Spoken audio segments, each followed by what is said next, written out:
Segundo livro dos Reis, capítulo 5, verso de número 1. Hoje eu quero falar das decepções. Eu preciso falar com você de ambientes cujos quais nos decepcionam e como nós precisamos aprender a nos comportar nesses ambientes desafiadores, certo? Muitas vezes nós queremos fazer a coisa certa, nutrimos a expectativa certa, mas quando chegamos no resultado, ele não é o que nós esperávamos. Então, vamos ter que lidar com a frustração, vamos ter que lidar com a percepção, e muitas pessoas não estão aptas para isso e acabam não conseguindo concluir a sua história, porque não aprenderam a lidar com decepções. Capítulo 5, Gênesis, ou 2 Reis 2. E Naamã, chefe do exército da Síria, era um grande homem diante do seu senhor e de muito respeito, porque por ele o Senhor dera livramento aos sírios. Era este varão um homem valoroso, porém leproso. E saíram tropas da Síria e da terra de Israel, levaram preso uma menina que ficou ao serviço da mulher de Naamã. Disse esta à sua senhora: tomara que o meu senhor estivesse diante do profeta que está em Samaria, e ele o restauraria da sua lepra. Então entrou Naamã e notificou ao seu senhor, dizendo: assim e assim falou a menina que é da terra de Israel. Então disse o rei da Síria: vai, anda, e enviarei uma carta ao rei de Israel. E foi, e tomou na sua mão 10 talentos de prata, 6.000 ciclos de ouro e 10 mudas de vestes. E levou a carta ao rei de Israel, dizendo: logo em chegando a ti esta carta, saibas que eu te enviei Naamã, meu servo, para que o restaures da sua lepra.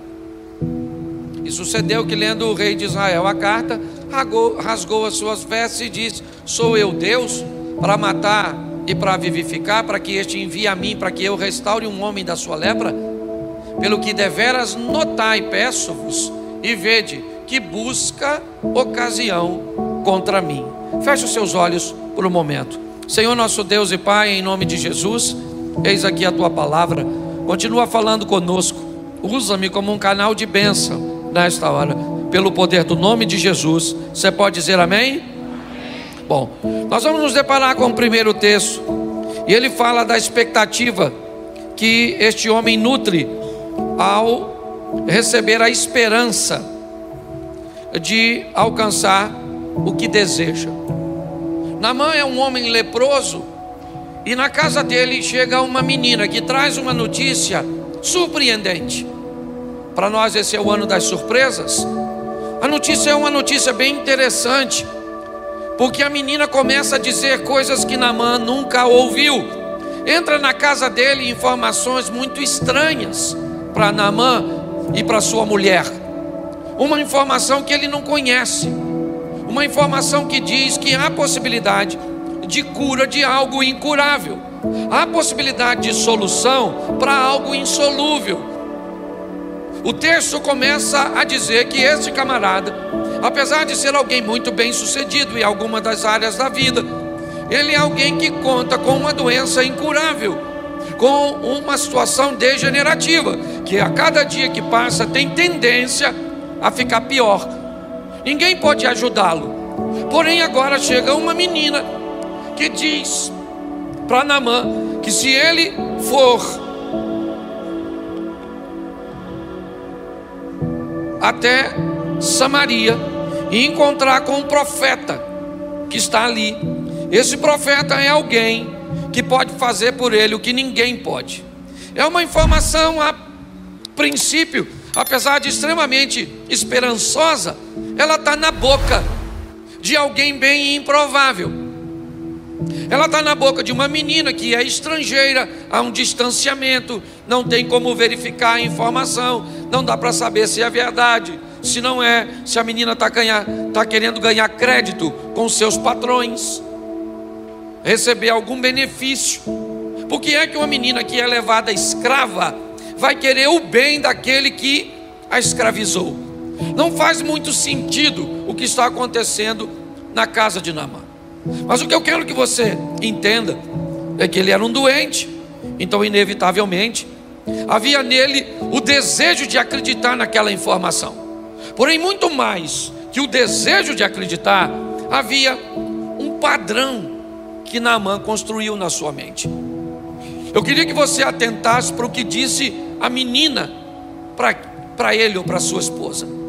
Se ele estiver diante de um profeta que eu conheço, que está em Samaria, este profeta o restauraria da sua lepra.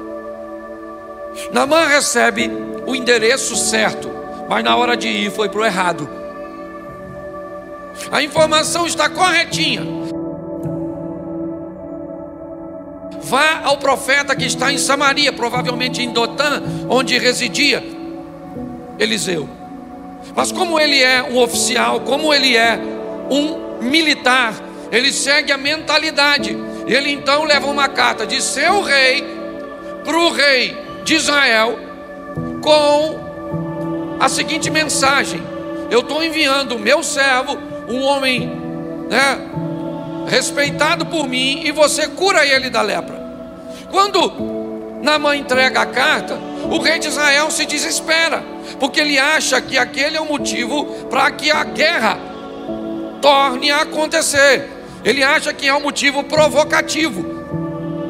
Inevitavelmente, ele rasga suas vestes, e a visão de Naamã daquele ambiente é altamente decepcionante. A menina na casa dele nunca disse para ele: vá ao rei de Israel. A mensagem é: procure um profeta que está em Samaria. Mas ele não fez isso. Sabe qual é o grande desafio que muitas pessoas se decepcionam na sua caminhada? É que a Bíblia manda você para o endereço certo, mas você procura o errado.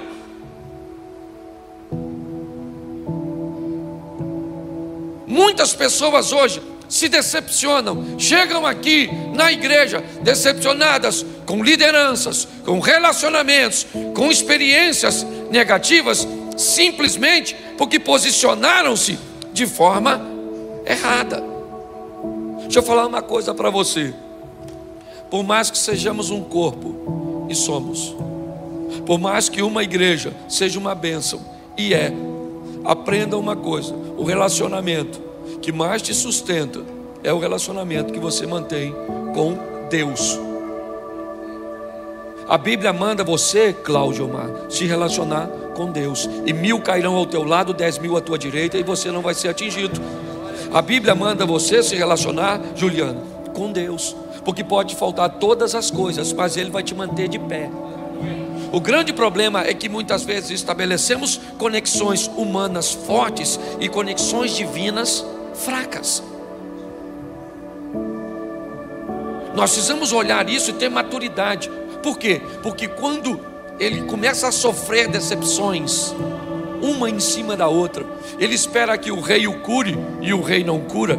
Ele espera ir até agora o profeta, e o profeta vai recebê-lo, e ele faz um modelo mental de como as coisas vão ser. Eu vou ir no culto, Deus vai falar comigo desse jeito, a porta vai se abrir, o milagre vai acontecer. Acorda, você não é Deus, Deus é Ele. Ele faz do jeito que quer, na hora que quer, da maneira que quer, e pronto. O modelo quem define é Ele, não é você. Quantas mulheres chegaram aqui aguardando a mudança de seus maridos, e o que elas não sabiam é que Deus as trouxe aqui para transformar a vida delas.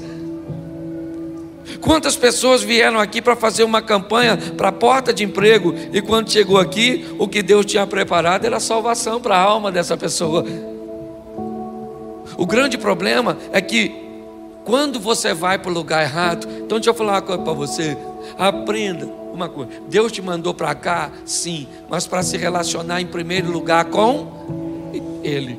Antes de receber a sua porta de emprego, aquelas coisinhas que parece que tem tudo a ver com você. Porque você vem para quê? Para receber uma cura, um milagre. Nossa, não é sobre você, é sobre Ele. Você vem para cá para que o nome dele seja glorificado através da sua vida. Você veio para cá porque ele é o Deus Todo-Poderoso que entregou o Filho na cruz para te dar vida eterna. Você veio para cá para agradecer a ele, não por aquilo que ele vai fazer, mas por tudo aquilo que ele já... O restante é só bônus. É assim que funciona. Quando eu olho para esse cara, ele fica decepcionado de olhar tudo aquilo que ele está vivendo. Então que eu vejo gente indo para o lugar certo, mas às vezes com o propósito errado. Nós temos que ter cuidado com isso. Quando nós olhamos para essa história, é isso que eu vejo. Alguém que está desapontado com as situações. Por quê? Porque o modelo não é o que ele estabeleceu. Se você vai se relacionar com Deus, acorda. O modelo é dele. É ele que faz do jeito dele, é ele que entrega. Se quiser curar, cura. Se não quiser, ele leva e pronto. Ah, pastor, queria... Ah, minha mãe está com 95 anos. Dá para orar para ela não morrer? Claro que dá. Mas quando a velha fizer 100 e ficar doente de novo, você vem de novo pedir. Ah, vê agora, coitado, está só com 100. Aí a velha fez 110. Parece prima do Highlander. E aí ficou doente de novo. Por quê? Porque todas as vezes que tiver um ente querido seu perto da morte, você quer que ele continue? É assim que funciona. Então tem gente que só vai servir a Deus se o desfecho for do jeito que ele quer. Está no lugar errado, querido. O Deus aqui é o Todo-Poderoso. E se você vem para cá para servir a Deus, para que ele faça segundo o seu modelo, ainda dá tempo. Pede para sair. Porque você está no lugar certo, com a postura errada. Ele fica frustrado, por quê? Porque o que ele escutou do profeta foi: vai lá e dá 7 mergulhos no rio sujo. Ele indignou-se porque ele não viu o processo de cura.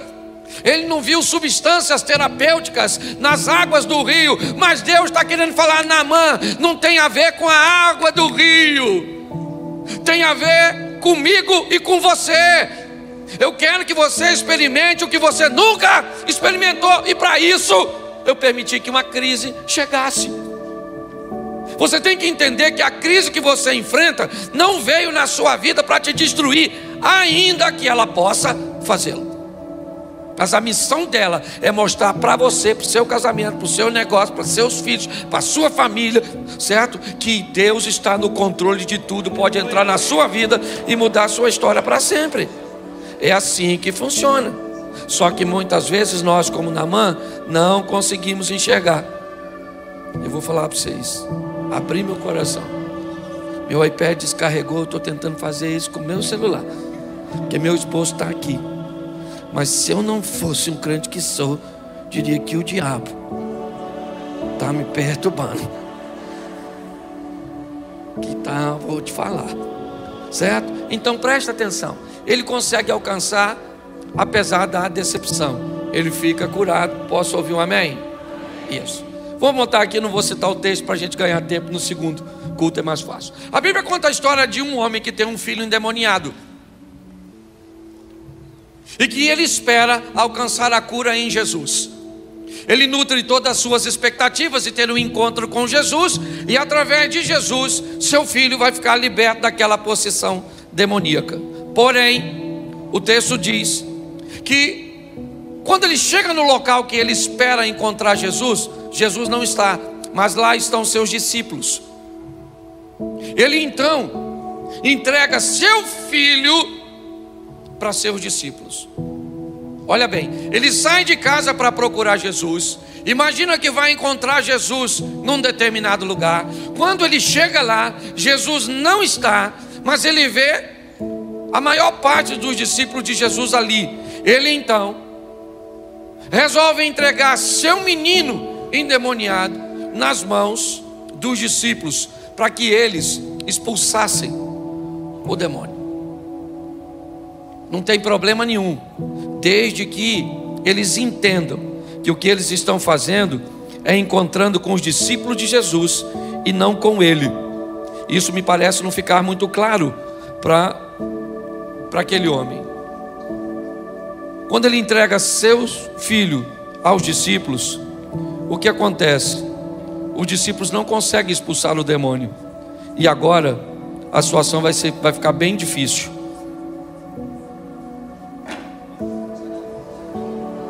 Deixa quieto, certo? Porque senão eu vou ficar prestando atenção ali, não vou. Então presta atenção. Quando ele chega com a expectativa: meu filho vai ficar liberto. E de repente ele vê sua particularidade virar um espetáculo. De repente ele vê sua privacidade sendo exposta. Era vergonhoso para ele ver seu filho ficar possuído por um demônio, virar um espetáculo, porque quando um demônio se manifesta, inevitavelmente um espetáculo se estabelece. No meio daquele espetáculo, ele descobre que não vai dar certo, as coisas não vão terminar bem. Mais uma vez ele vai voltar com seu filho possesso para casa, quando de repente chega Jesus no ambiente. E agora Jesus, no meio daquela situação, chama o homem. Isso para mim é extraordinário.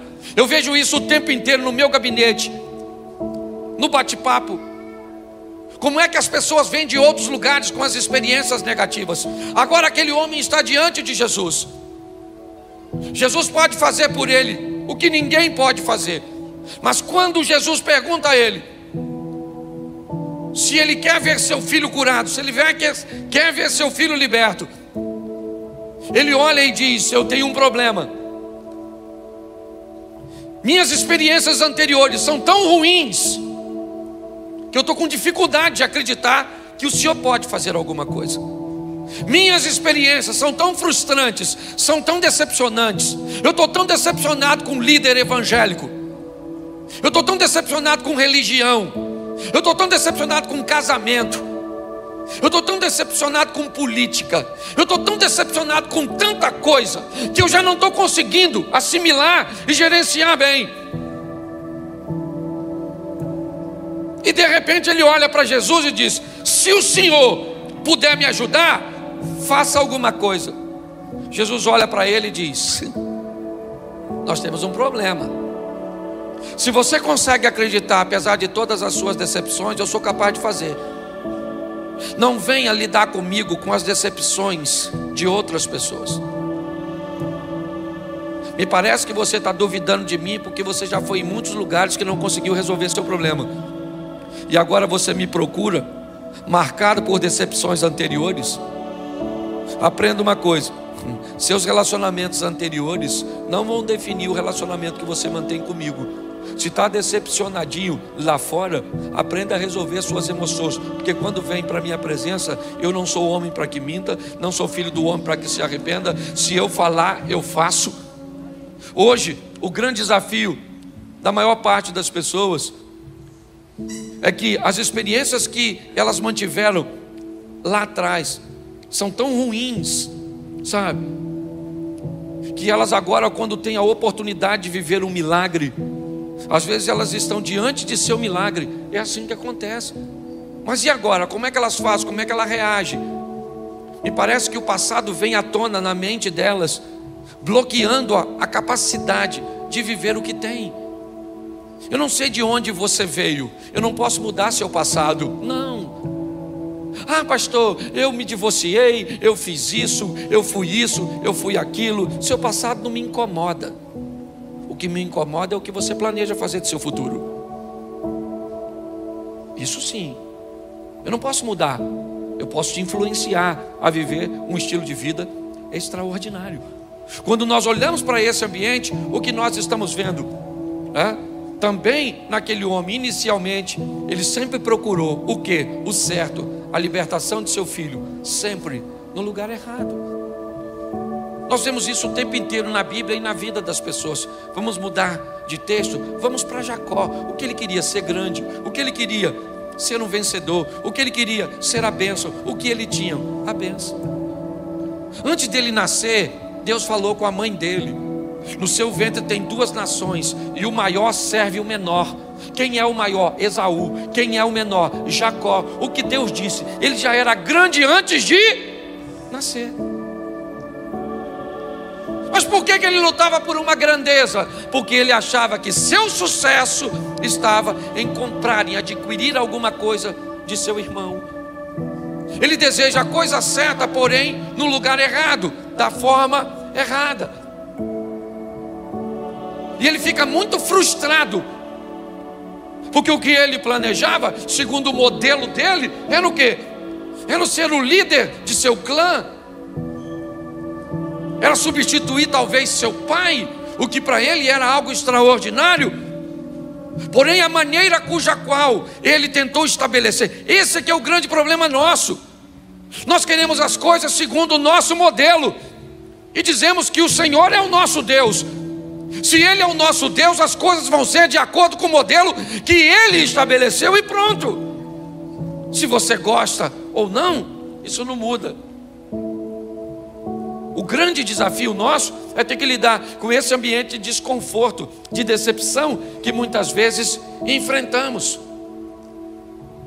Se nós não entendermos isso, gente, nós vamos ter sérios problemas. E aí, por que, me perdoe o que eu vou falar, mas por que pessoas muitas vezes migram de um ambiente religioso para o outro?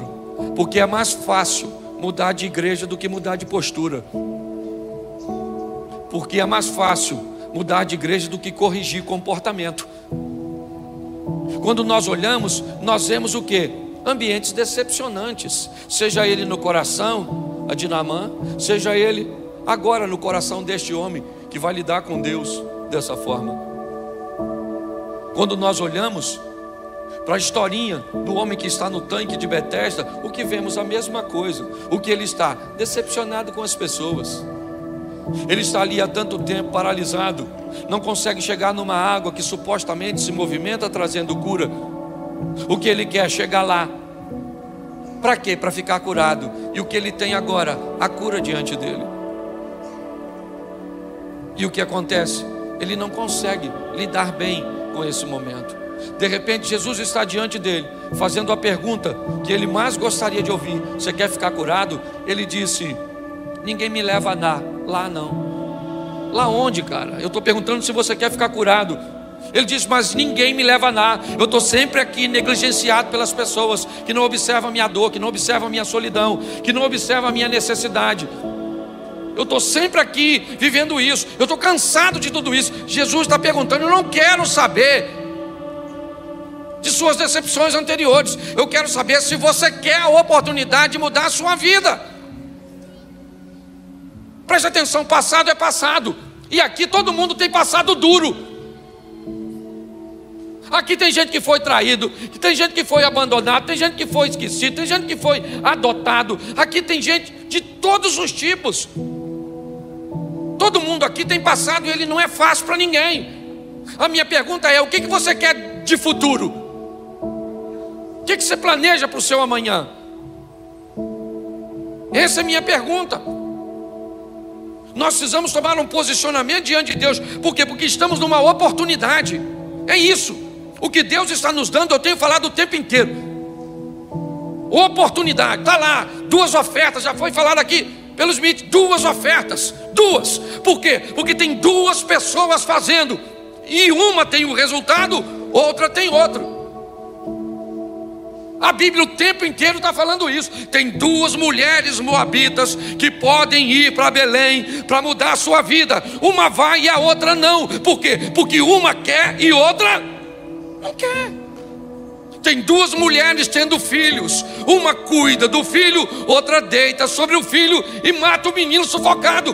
Quantas tiveram a oportunidade de ter um filho? As 2. Uma mata e a outra faz seu filho viver. Tem quantos ladrões pendurados naquela cruz? 2. Um vai ser salvo e o outro não. A oportunidade era para os 2. O tempo inteiro. É isso que a vida está falando para mim e para você. É isso. Deuteronômio 30 diz o quê?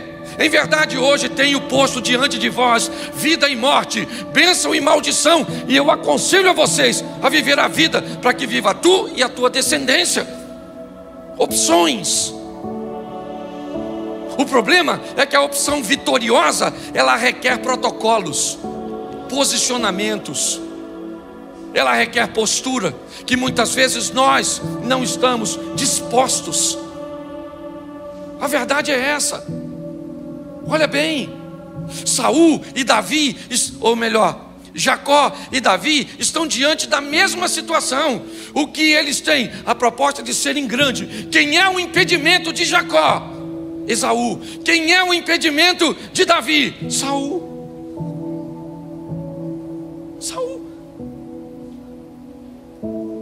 Preste atenção, a situação é a mesma. Quem é que impede Jacó de ser o primogênito? Esaú. Quem é que impede Davi de ser rei? Saul. Qual é a diferença? É que Jacó quer subtrair de Esaú o que Esaú tem, e Davi quer esperar o que Deus vai fazer para colocá-lo no lugar onde sempre disse que ele estaria. O grande desafio nosso é esse, sabe? Assumimos uma postura correta de um Deus que quer entrar na nossa vida para viver conosco, não um momento, mas uma história. O grande problema, você quer ver? Lucas capítulo 2 diz assim: Pedro pesca a noite toda, não pega nada, volta de barco vazio na manhã seguinte, cansado, com sono, com barco vazio, redes sujas e frustrado de uma noite extremamente decepcionante. Bom, o que ele faz quando chega em terra? Puxa seu barco para um ambiente seguro, pega suas redes, revira suas redes. Sabe aqui? Quem aqui já soltou pipa? Levanta a mão. Isso, lembra quando você soltava a pipa no meio do mato? E aí você tinha que puxar muito, porque não dava tempo, que você estava lá em cima, certo? E aí agora então você olha para o chão e sua linha está toda. Então você vai na ponta da linha e começa a revirar. Para quê? Para desembolar a linha. Pedro está no mesmo processo. O que ele olha são redes sujas, barco vazio, decepção, cansaço, sono, tudo isso. E o que ele faz? Ele revira as suas redes para remover delas aquilo que ele nunca quis pegar, que foram as folhas, as algas, as sujeiras. Por quê? Porque de noite ele vai sair para pescar de novo. Pedro não pode ser paralisado por uma decepção anterior. É isso. Ele tem que vencer tudo isso. Ele está com uma expectativa de vai pegar muita coisa de noite, porque essa noite vai ser diferente da anterior. Essa noite passada foi a noite do peixe, mas essa noite vai ser a nossa. Vamos lá, André, vamos lá, Tiago, vamos lá, João. Quando de repente o chefe dos crentes vem andando na areia, Jesus de Nazaré, entrou no barco de Pedro, que acabou de lavar as redes, e disse: vamos dar uma pescadinha, vamos dar uma palavrinha. Bota o seu barco na água que eu vou pregar, vai virar meu púlpito. Pedro deve ter falado: estou cansado, pois pega um barco aí, de gente que nem saiu, pô. Não quero entrar no seu. Vamos dar um pulinho ali? Eu vou usar seu barco. Pedro deve ter falado: tá bom, esse camarada. Segundo Lucas, esse é o primeiro encontro de Jesus com Pedro. Provavelmente Pedro já ouviu falar dele, mas ainda não fazia parte da patota. E agora Jesus entra no barco, e eu imagino Pedro com sono, escutando aquela palavra que devia ser maravilhosa, mas sono é sono, certo? Por melhor que seja, eu imagino ele lá, igual você quando vem do trabalho, dia de semana, que se o pastor perguntar: quem quer ir para o inferno? Fala um amém. Já lotou um ônibus, certo? Você já fez isso, é ou não? Escute só. E agora nesse ambiente nós olhamos, Jesus termina de falar e diz para Pedro um improvável: aí Pedro, vamos pescar? Pedro deve ter falado: amador, sempre os amadores, não sabe a hora certa, não sabe nada, mas vamos embora, vamos embora. Saiba de uma coisa, eu contei uma história aqui, vou repetir ela para vocês, porque você precisa saber e lidar com quem faz. Não trate Jesus como qualquer um. Um pastor estava apacentando suas ovelhas quando de repente parou um camarada na beira da estrada com um carrão. Olhou para o pastor que estava perto da cerca e disse: nossa, que rebanho bonito. Ele disse: minhas ovelhas. E o homem disse: se eu acertar quantas ovelhas o senhor tem aqui, o senhor me dá uma? E o pastor disse: dou.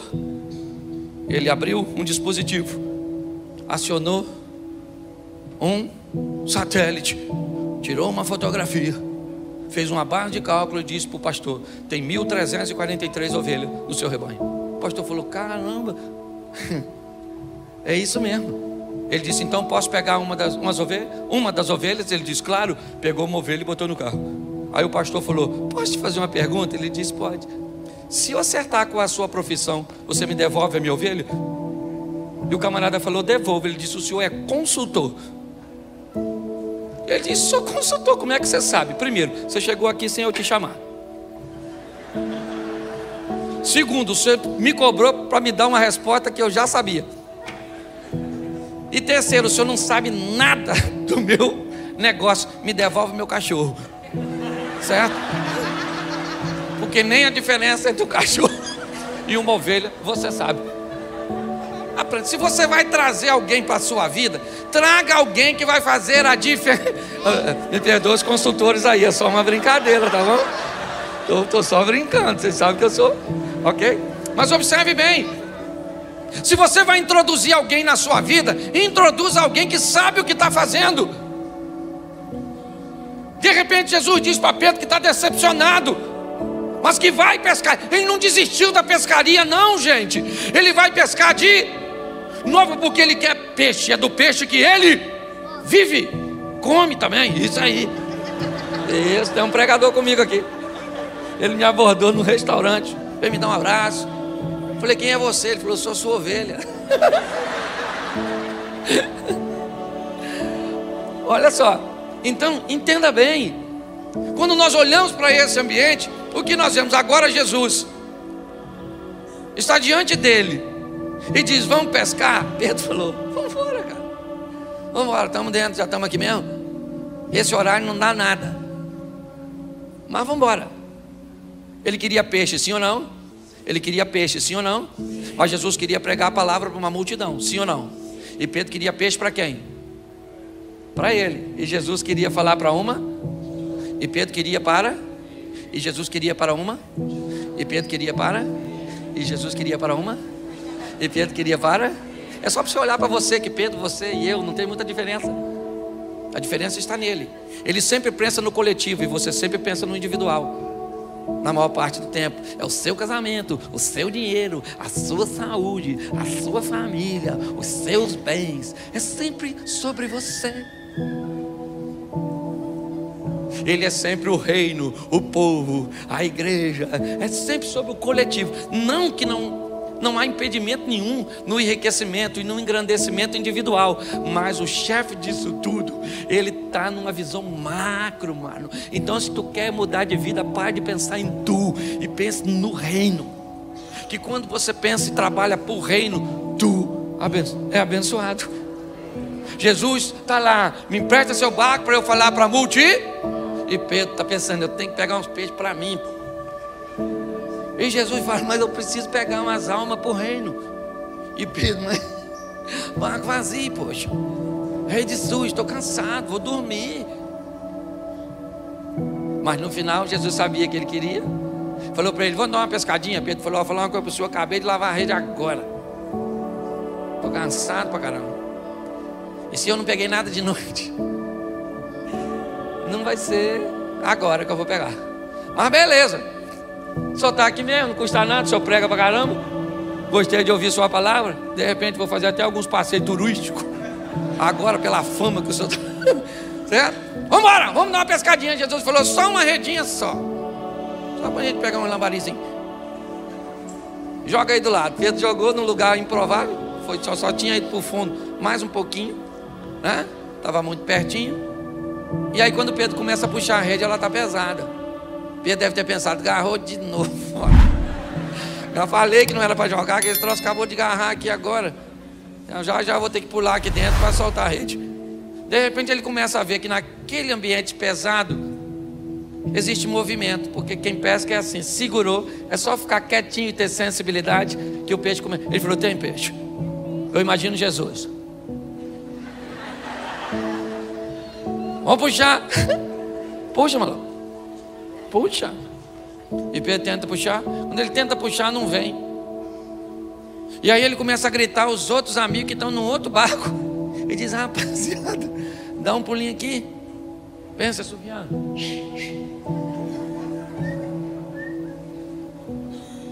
Alguém deve ter pensado lá: não pegou nada, ainda deve estar naufragando, né? Deve estar afundando. Vamos lá, socorrer Pedro. Chega lá: o que foi, Pedro? O que foi, irmão? O cara não prega só não, isso pesca barbaridade. Vambora, vambora. E puxa os dois, conduz a rede até o areia. E quando chega na areia, Pedro foi lá com Jesus e falou: aí, Jesus,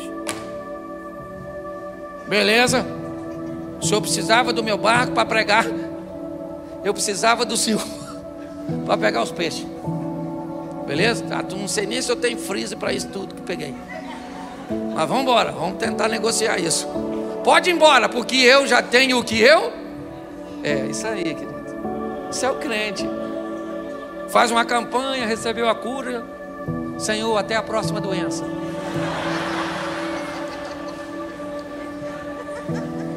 Você está rindo de quem? O povo aparece, desaparece na igreja como se Jesus fosse um utilitário. Estou com uma crise no casamento, vamos separar. Aí Jesus entra: separar o quê, mano?